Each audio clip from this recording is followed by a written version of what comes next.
Have you ever felt that you as a woman may not appear to measure up when you see incredible women in strong roles? You may be surprised when hearing from women in these positions and how we all share many of the same challenges. Thank you for joining us for the SheEO Lead-In podcast with Rebecca Jones as we share the journeys of women. Hello, I'm Rebecca Jones, your host of SheEO Lead-In. We are on an exploration together to discover more about the personal journeys of incredible women in both career and life. We all have paths to share that sometimes take incredible turns, deep resilience, and courage to navigate. My hopes are that the challenges shared here encourage women to take leaps of faith and growth when a journey feels too difficult or unachievable. There is great strength deep within each one of us. These stories are meant to share the ways strong women have taken their dreams to strive and thrive to new heights, despite their sometimes rocky paths, and found a way to lead in. Today we are here with Lisa Stout from Project Next, which used to be the San Marcos Promise. How are you today, Lisa? I'm great, thank you. Great. Thanks for having me. I'm so excited to have you here today. Let's talk a little bit about what you do every day. I'm sure your day probably looks different every day. It's kind of a hit or miss, but just tell us a little bit about your job and what you do. So our organization, we help high school students plan and prepare for their best next step. So that's our mission as an organization. My role, leading the organization, varies. Every day. When I started, it was just me and one other employee, and so we were starting programs, creating them, and we've evolved quite a bit over the past.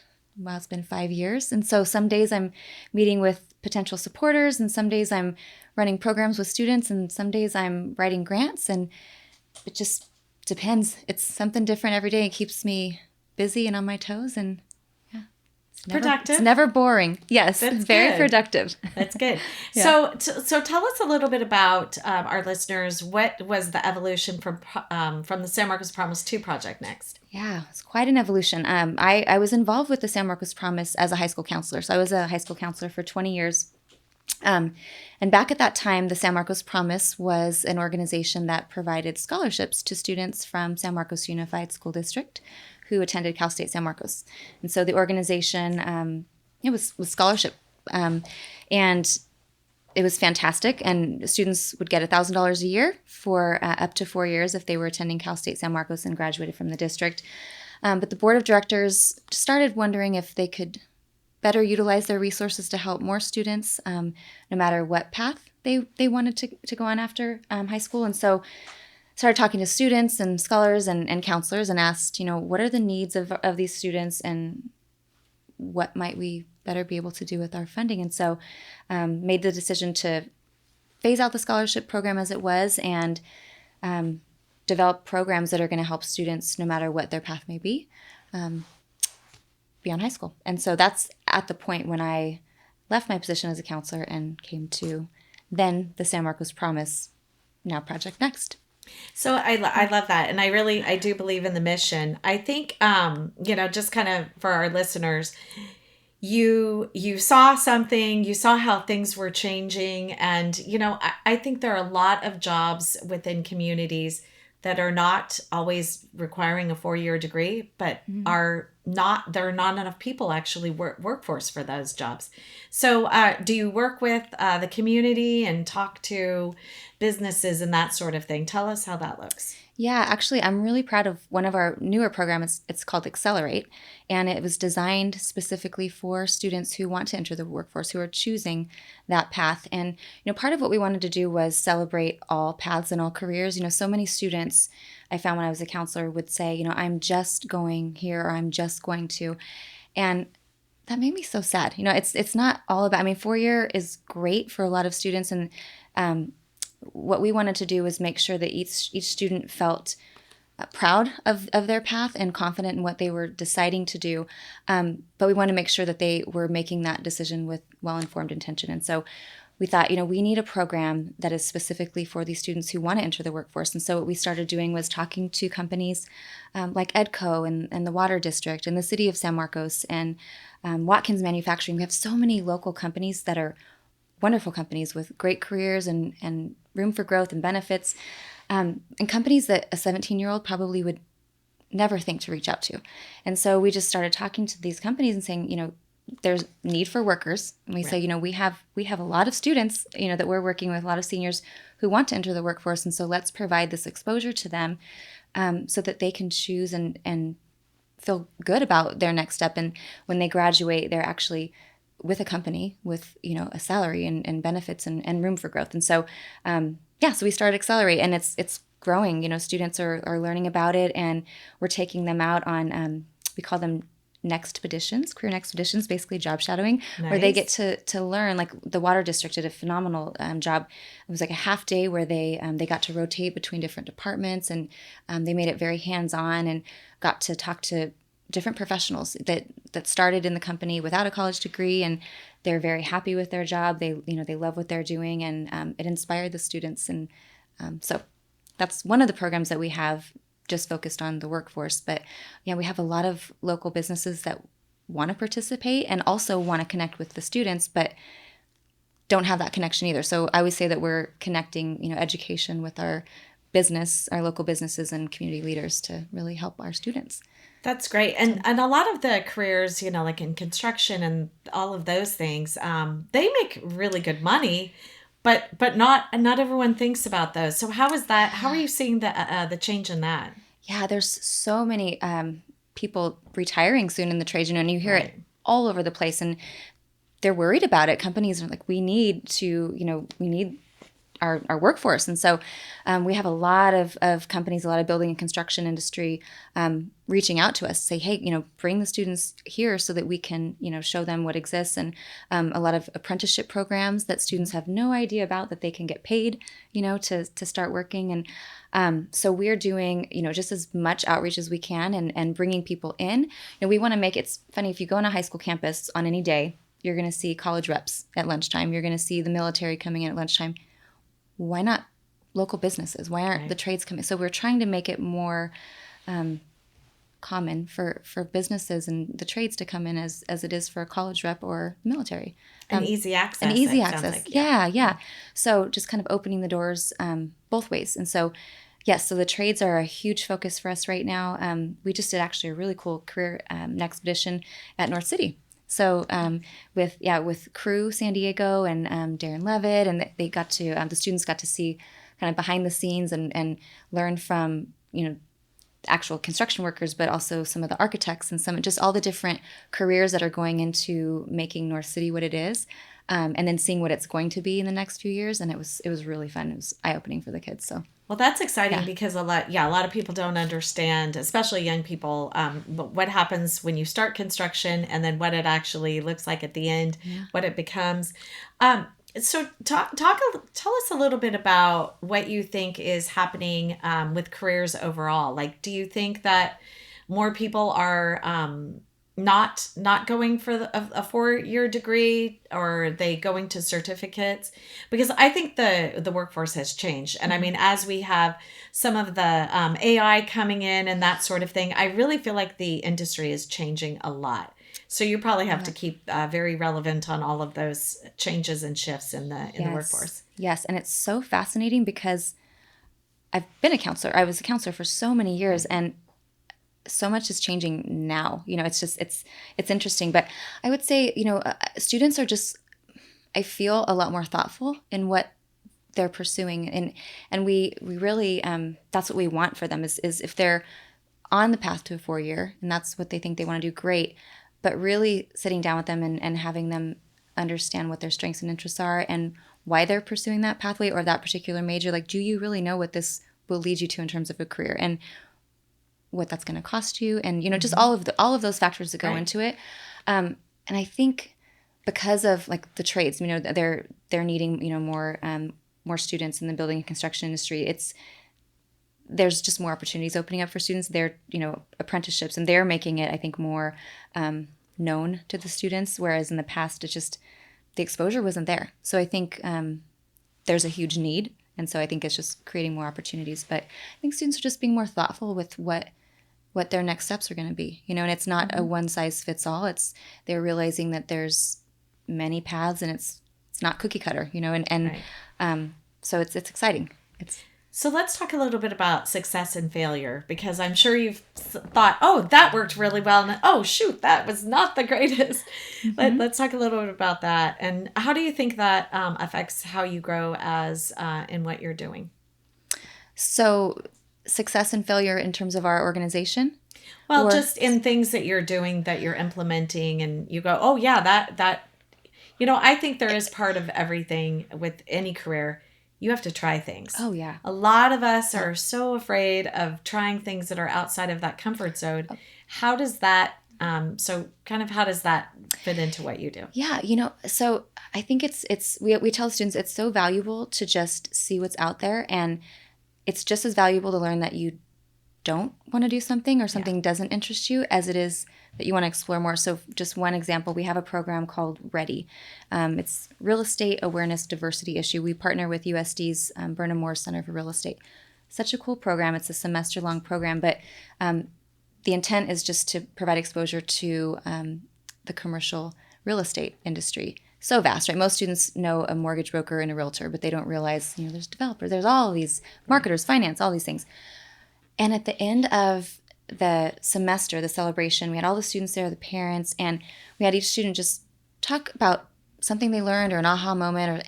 And one student said, I relearned that I'm not interested in this field at all, but I'm so glad I did this because I met so-and-so here, and his wife does this, and I want to do that, and he's going to connect me to her. So he's learning the networking that we were talking about. Right. But also it was just as valuable for him. It was a semester-long program. It wasn't a huge amount of time. He met a lot of people, learned a lot, but learned maybe good that he learned this now rather than in college, that he wasn't interested in this path. Or work a job that he didn't love. Yes. And he was having, stuck there, felt stuck. Yeah. So I agree with that. Yeah. So the more exposure, the better. That's what we're trying to do, So let's talk a little bit about balancing things. A lot of people don't understand what that's all about. So personal life, work. How do you balance it?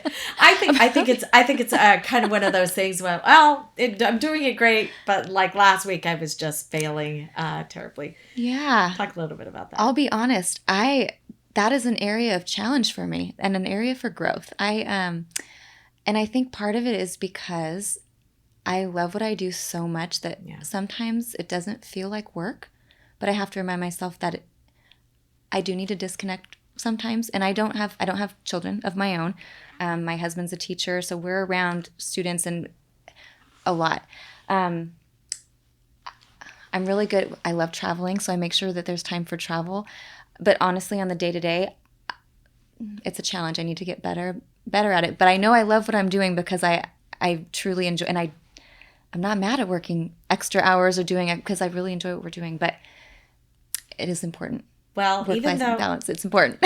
Yeah, definitely. Well, even though you're not changing maybe some specific kids that actually live in your house, I think that you are definitely changing so many lives, which is such a good thing to be able to say.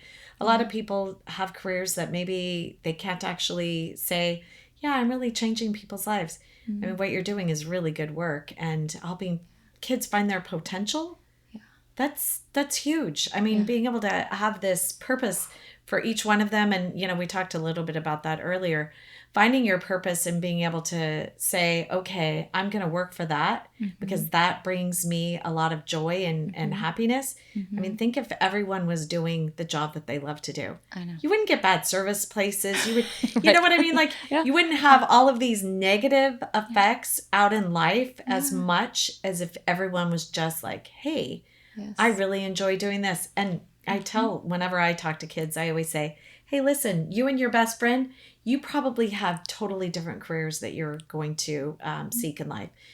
It's good. It's good because that's community, of having people have that unique part of them where, yes, you can come together in some sameness, but then you also have that separateness that, makes community. That's really important. Absolutely. So I wanted to talk a little bit about challenges. Being a woman in the workforce, are there any challenges that you can, point to and say, yeah, this really has affected me? Or do you think maybe your challenges are something else? Think about this. I grew up very shy. I think I was always very shy, not very assertive.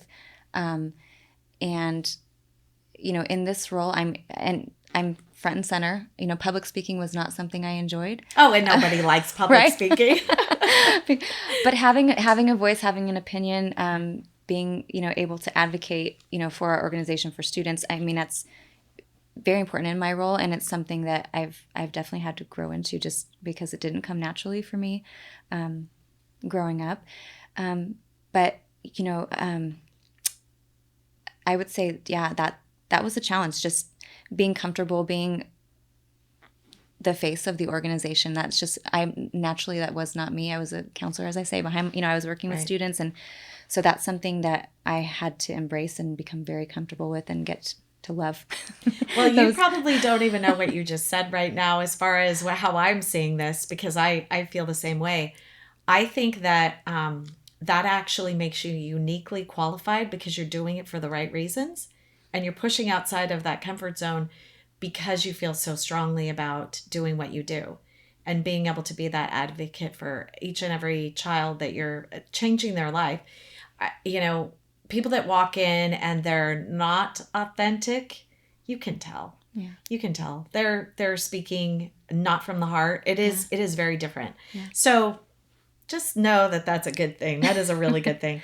So do you have any issues when you're leading men in the organization? Have you had any instances or things that you've noticed? I'd have to say, I have a board of directors. They're very supportive. When I first started, it was almost entirely, made up of men. I would say, luckily, and this is the only board I've known, I've been able to establish, I think, their trust and respect up front, which has been huge. I haven't had an issue, luckily, with that. I will be honest, I was intimidated at first, being a woman coming in, feeling like I've never, had a board of directors before. I've never been in this position, this role. So it was intimidating, but I just had to own it, it's like, and grow into that role as well. And luckily, I think just because the work spoke for itself, I was doing good work, and I think I was able to just gain trust and respect. And so I haven't had that issue, luckily. That's good.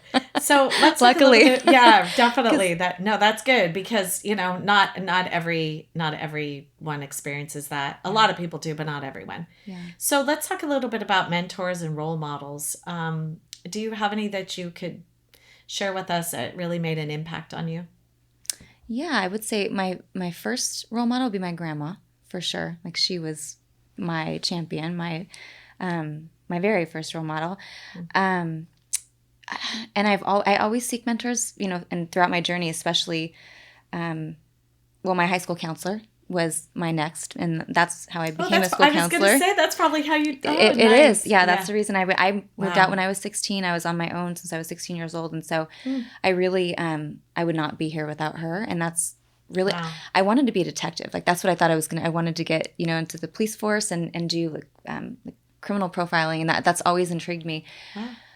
But truly, because of my high school counselor, I became a high school counselor, and I wanted to help other students like she helped me. So I would say my grandma, my counselor, and then there have just been other mentors along the way through education, like Becky Garrett is somebody who has been a huge mentor personally, and in the philanthropy world, Sharon Goodson from Leach Shag Foundation has been so huge, and personally, and also in the nonprofit world, just navigating this whole new world for me professionally. So a lot of them. I'm always seeking mentors. I feel like we can never have enough through our journey. Definitely. And I think we learn things. I plan on learning things until the day I die, from young people and older people. I mean, absolutely. I think there's so much value in each interaction that you have with someone. You definitely can learn something. Yeah.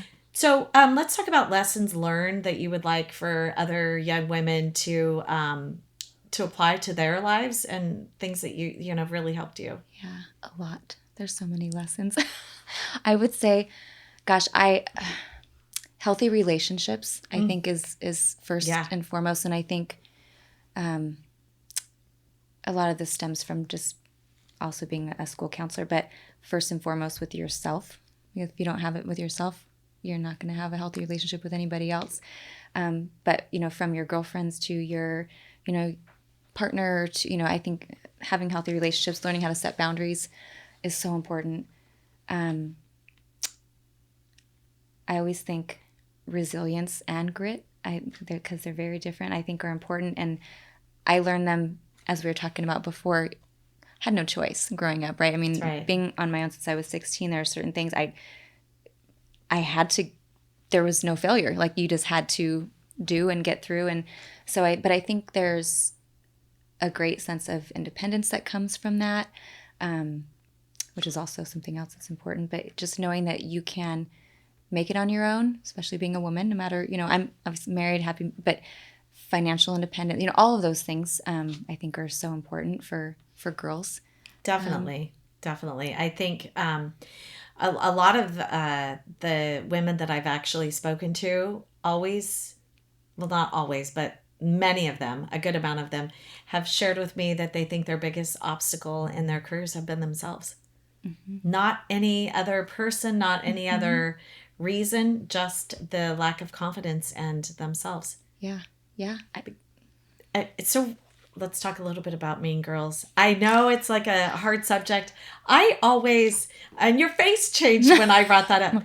It really is something I think that is really a problem in a workforce. I mean, you go to,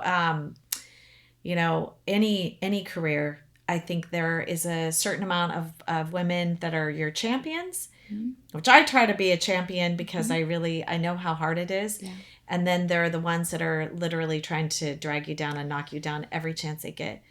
What are your thoughts about that? And it doesn't change. I used to tell my high school students, it Nope. does not change, unfortunately. There's a lot of things like, you're going to grow out of this. This will that doesn't, unfortunately, for some people, right? They're a mean girl for life.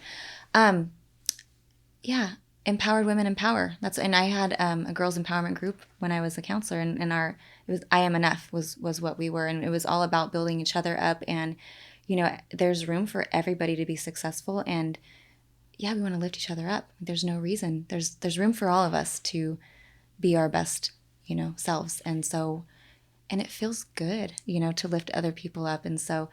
Yeah, teaching girls that from a young age is important. Well, it's the same as giving back. I tell people, when you go and you're actually giving back, and even if you're just, having one time a year that you go and you donate your time and your treasure, and you just give back, it brings so much more to you than it does everyone around you. Even though it really helps them, it actually brings so much more to you. And I don't know that people understand that.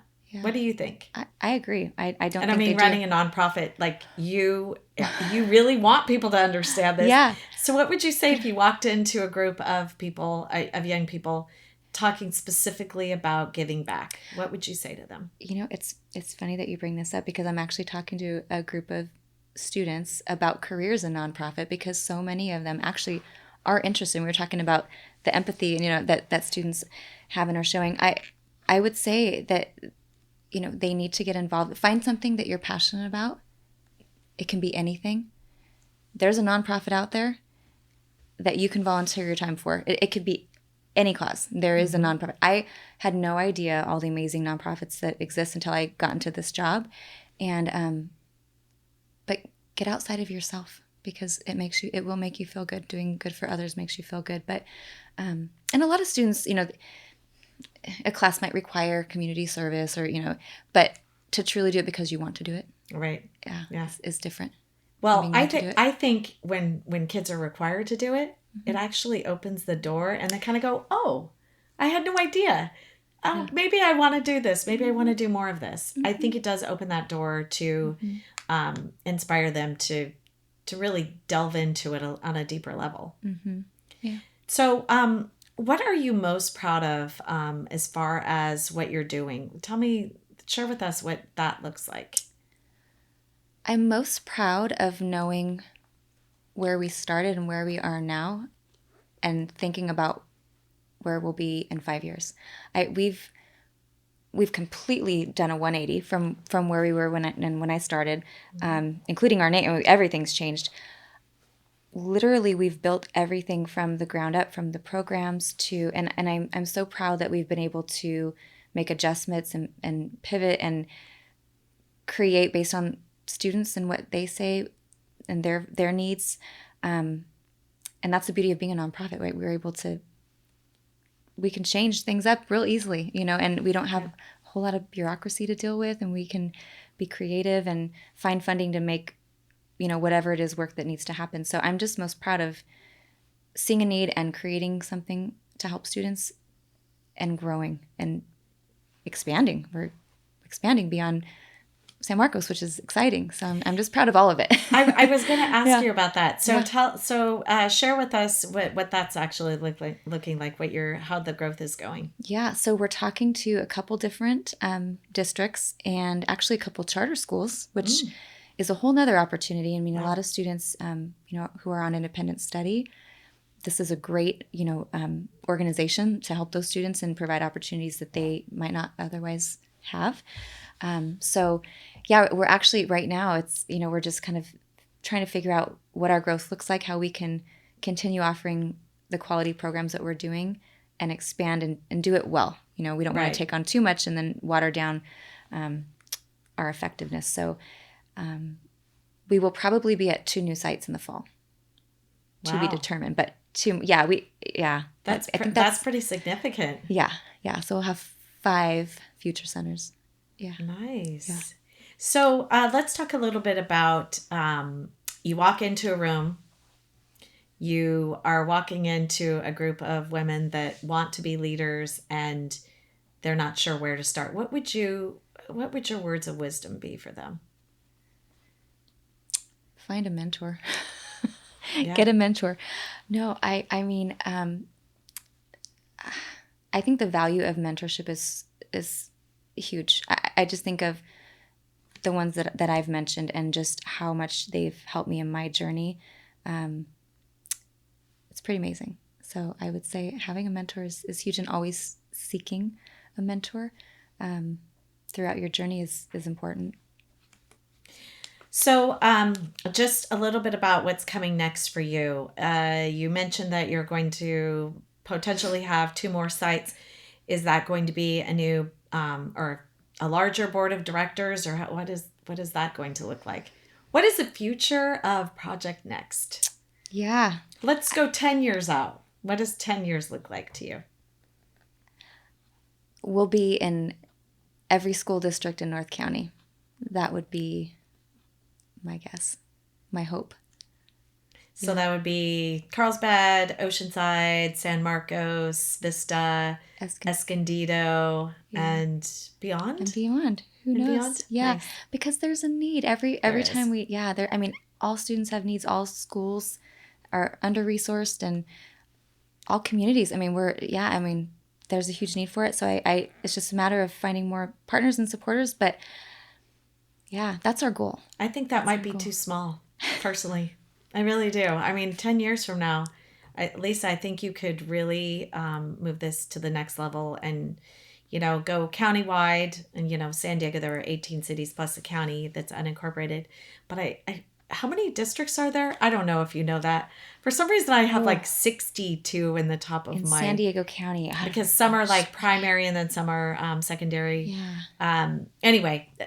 Just to look at all of the kids that are living in in Southern California, in San Diego County, there are a lot of kids with needs, and there are a lot of careers that I think they can be exposed to that have legitimate needs where they would never ever consider it, except for programs like Project Next. Yeah. So I guess my challenge would be, think a little bit bigger than that, because I really do believe you could take it to the next level that's even much larger than what you're talking about.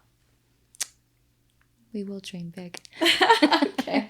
Thank you so much, Lisa. I really appreciate your being with us today. Really enjoyed our discussion, and you really keep up the good work, because you really are doing some great things that are changing people's lives. Thank you so much. I have one thing that I just thought of. What's that? If I can... Sure. Bring it in. Right in. Yes. You asked what advice I would give, and I, as you were talking, it just popped in my head because somebody actually said it to me. Why not you? That I would say, why not you? So whatever it is that you're thinking or wanting to do. A lot of girls, I was thinking back to my group, oh, well, so-and-so has this, or I would love to do this, or I wish. And it's like, well, why not you? Why not you? That's a good one. So that's what I would say really is why good not one. you? And find a mentor, but why not you? Right. Yeah. Well, and that's again, back to the point that I made a little bit earlier too. A lot of women have shared with me that their biggest obstacle is themselves. Mm-hmm. Yeah. And so that's really answering the question, or Why not? why not? Why not?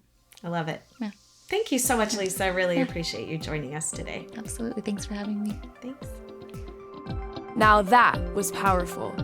We hope you've been lifted and encouraged by today's inspiring voice. Always remember that life doesn't look exactly the same for each one of us. Never stop dreaming, striving, and thriving. In future episodes, we look forward to bringing you powerful stories from amazing women who learn how to lead in to challenges.